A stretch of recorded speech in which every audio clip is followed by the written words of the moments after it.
पकईकि भल से धोईदबा। पूरा नेशनल फ्लैग पर देखा ग्रीन ऑरेंज व्हाइट। धोई धाई काढ़ीदबा।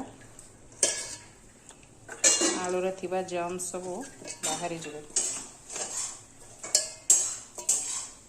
बीन आलू भजा पई तेल पकेबा।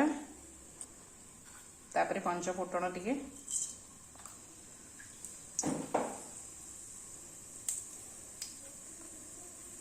तापरे फुटिलाणी भल।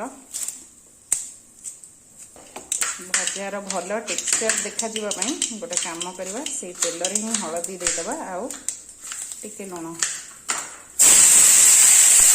ता संगे पियाज देदबा। से फ्राए होइके बढ़िया कि बाहर।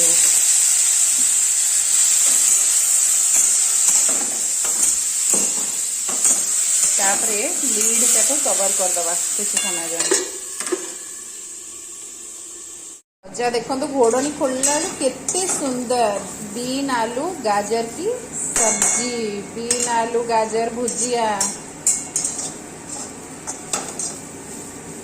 कितने टेस्ट उंगली चाट के रह जाएंगे आप।